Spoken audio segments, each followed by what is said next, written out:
Hello, welcome to my first rent-to-rent deal here in Croydon. Let's go and take a look around the property.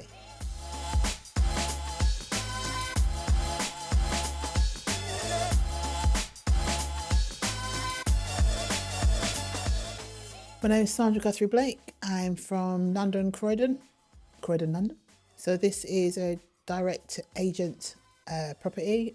We went through estate agents, called me up to view the property.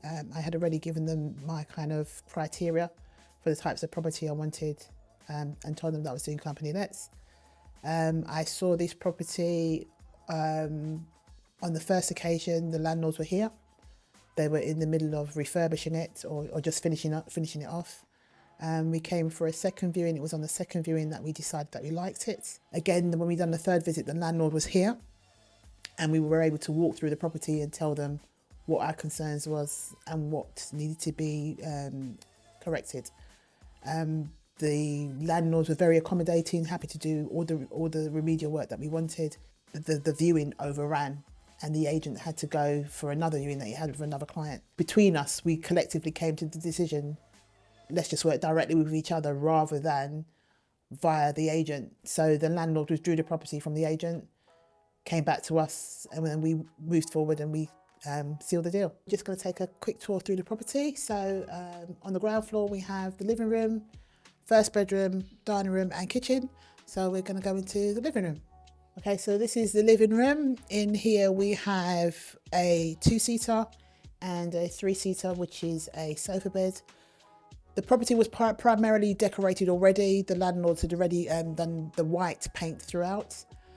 In this room, we have decorated it we've made a feature wall with the paneling for the TV, and we just chose our decor to kind of reflect the kind of colour palette which we chose, which was black, grey and mustard. So yeah, this is the living room.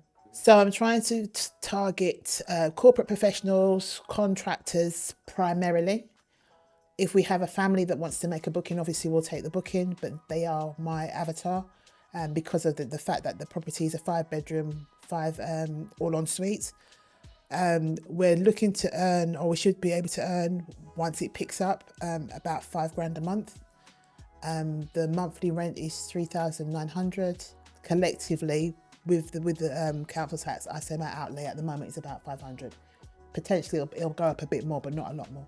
So from the living room on the right, we've got our first bedroom, which has got a double bed in there and sleeps 2. And then down the hallway, we're now going into the dining room, where I have got my prize purchase, which I bought from a charity shop for £100. My dining room and chairs. This is the dining room that's going to seat 6. So this is a fully equipped kitchen, as you can see, with all the utensils, fridge, freezer, washing machine, air fryer, toaster and microwave. So it's fully equipped for a family or contractors, which is my chosen avatar. Now let's go and have a look upstairs at the other rooms. So now we're on the first floor. On the first floor we have 3 bedrooms. The first bedroom down there is a double room. This room on the left is also a double room, and this third bedroom is a double room and also a single bed. We've chosen this layout because we're obviously our target avatar is for corporates or contractors. So having the double beds and the single bed in the rooms accommodate that. All rooms again are en suite, so everyone has their own rooms for showering or their own personal space for showering in all the rooms on this floor. The next level up is the 5th bedroom. So Kofi's my mentor. Kofi just kept pushing me forward and motivating me, letting me know that I could do it. Gave me examples of other people that had taken a while too. So I was not unusual in that, although for me, when you're in your own bubble, it makes you feel like it's just happening to you.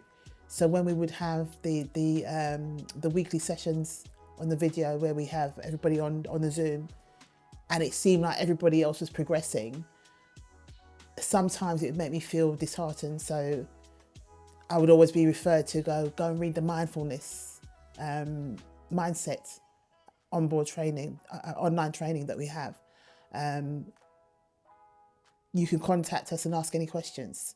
So going through Slack, contacting Chloe or contacting Laura or Ben, there were always someone there that was on Slack that you could pose your question and you'd able to get a response. So this is the 5th bedroom. As you can see, it has 2 double beds. Again, it's en suite. This room, you can see we've also got the power panel in here. Initially, the landlord was hoping to make the property into HMO. So every room has these panels in, but because they weren't able to get the license, we were fortunate to be able to rent it. This was the ample time for us as rent-to-renters to utilise that and sell why our strategy that we're doing would work better for them rather than HMO, and it also helps them to regain the investment that they've made in the property. So my one piece of advice for anyone starting out in rent-to-rent is you must make sure that you're able to finance it. Whilst it's rent-to-rent, as in you're renting someone else's property, you still need finance, that's one. 2, I would say you need to have resilience. You need to want to invest, you need to want to push through. And the support that you have between you, whether it be with your family or with the mentors, those are all key, and you have to have those behind you to be able to succeed. It can be a little bit disheartening when you see other people within the community progressing, but don't lose heart. Just dig deep and push through. So within the next 12 months, I want to have at least another 2 properties, ideally. So I'll just keep pushing through. I hope you enjoy the tour of the property, and I'll see you next time on my next deal.